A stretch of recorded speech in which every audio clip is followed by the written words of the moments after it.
por la emisión de bonos. O sea, ellos decían, ok, deuda es básicamente emitir bonos.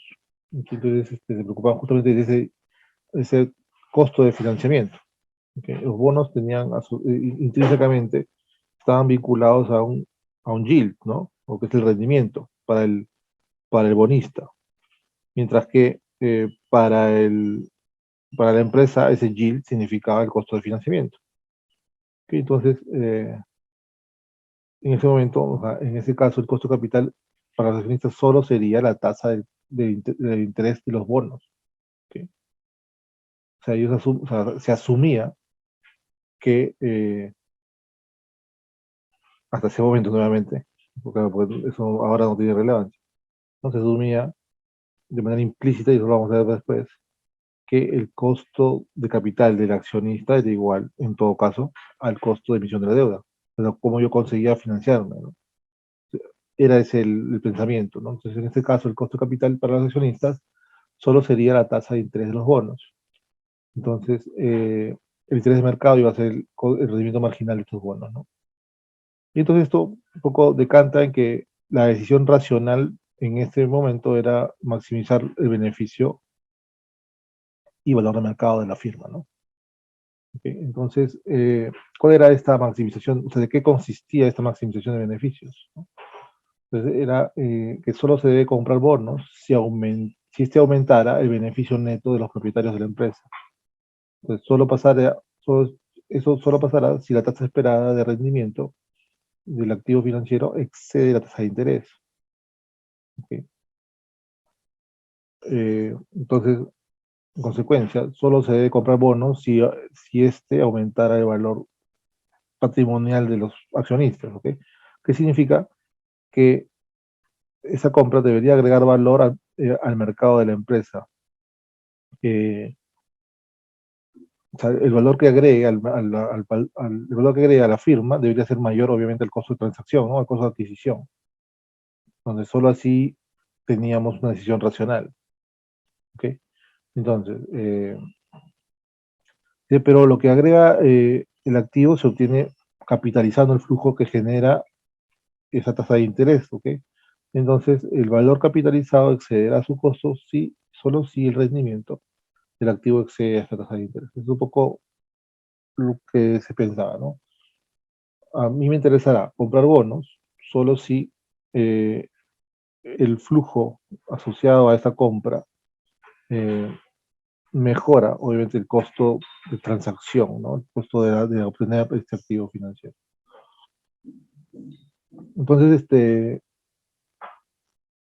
es aquí donde comienza pues, a resaltar estas decisiones, ¿no? Donde la estructura de capital comienza a tomar relevancia eh, fuerte, ¿no?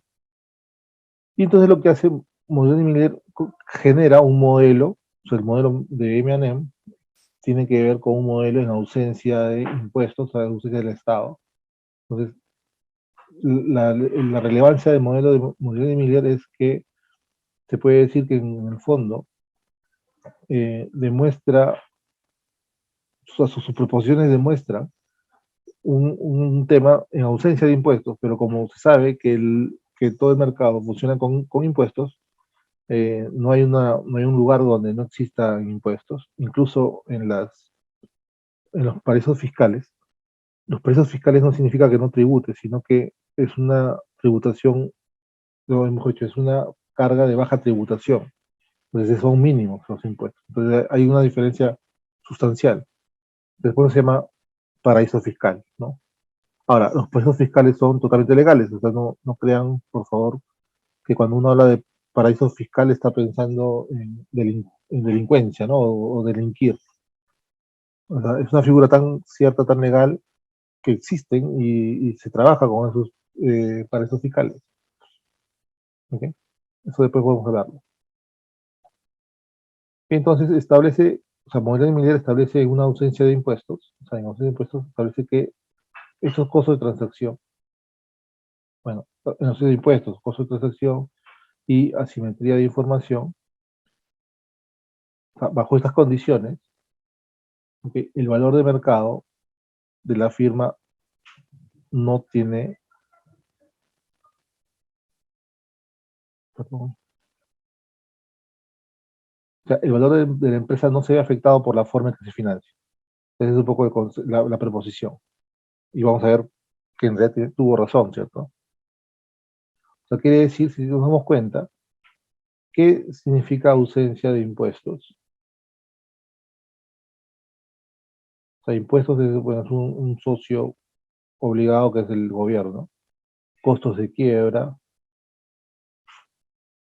ya. Luego tenemos costos de agencia y asimetría de información. O sea, si nos damos cuenta, esos tres elementos, y bueno, ya, y si queremos agregar ya el mercado eficiente, o sea, como estos cuatro elementos son básicamente son, excepto el tema del mercado eficiente, todo lo demás son eh, fallas de mercado, ¿no? No, bueno, impuestos no es una falla de mercado. Siempre el Estado funciona, o sea, el Estado es un bien necesario, un mal necesario, ¿no? Siempre han habido, siempre han habido estados o digamos, entidades que recaudan impuestos. Pero bueno, nos podemos remontar hasta ¿no? Hasta incluso antes de Cristo. Entonces tenemos costos o sea, costo de quiebra, costo de agencia e información asimétrica. Todos son básicamente fallas de mercado. Entonces, ¿qué nos dice, no? Cuando nos abstraemos de estas fallas de mercado, ¿ya? El hecho de cómo yo me financie no va a traer valor a la empresa. Es un poco la preposición inicial, ¿ok?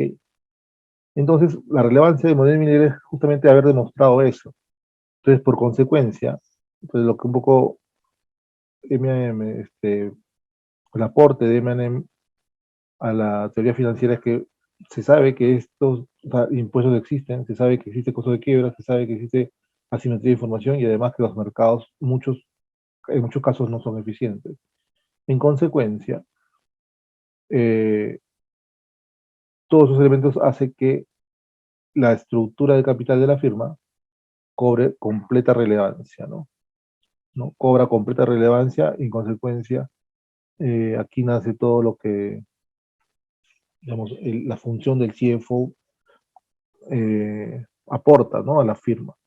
Entonces, dado que el valor de la empresa no depende ni de su política de dividendos ni de su decisión de obtener capital, eh, el teorema de M&M a menudo se denomina principio de irrelevancia de la estructura de capital, pero esto solo funciona en ausencia de, básicamente, impuestos, ¿no?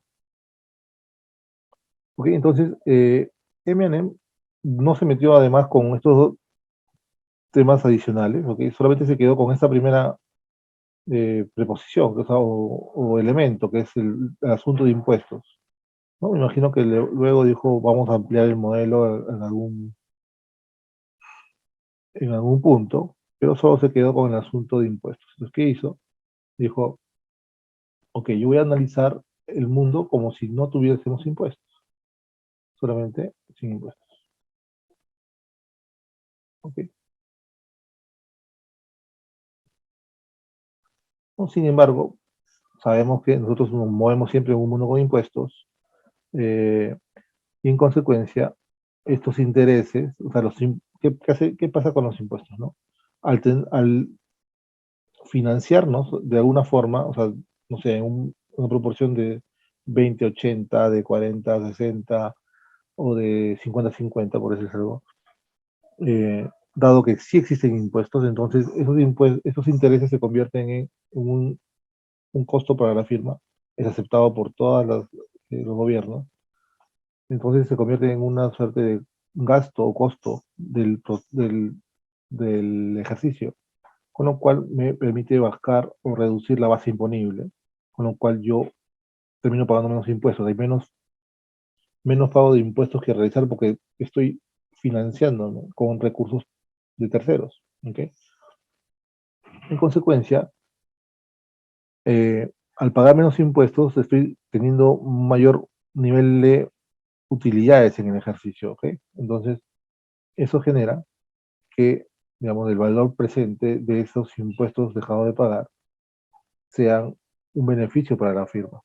Es por eso que el tener deuda en la estructura de capital de una firma me va a generar un beneficio adicional, digamos, a las operaciones de la firma. Entonces ahí la función del financiero cobra relevancia, ¿no?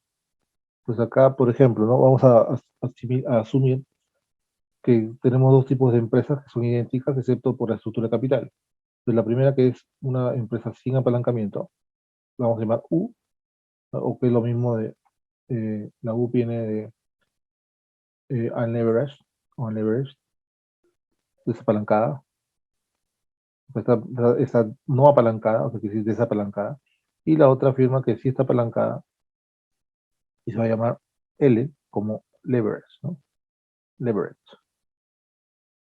¿Ok? Entonces tenemos que en un mundo sin impuestos, el valor de esta primera empresa va a ser la misma que el valor con impuestos, el valor de la empresa que tiene impuestos, pero que está apalancada. Entonces es un poquito la preposición inicial. ¿Ok? ¿Qué más? Dice, para ver por qué esto es cierto, ¿no? Acá vamos a analizar cómo es la empresa. Mejor vamos de frente a esto de acá. A ver.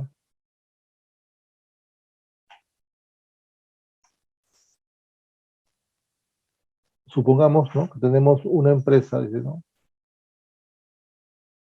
Que quiere comprar estas dos empresas. O sea, hay un inversionista que quiere comprar una de esas dos, o las dos empresas en todo caso, ¿no? Dice, en lugar de comprar las acciones de la empresa apalancada, podría comprar las acciones de la firma desapalancada y pedir prestada la misma cantidad de dinero, esta vez, el borrowing, que la firma L tiene. ¿Ok? Sí, los rendimientos eventuales de cualquiera de estas inversiones serían los mismos.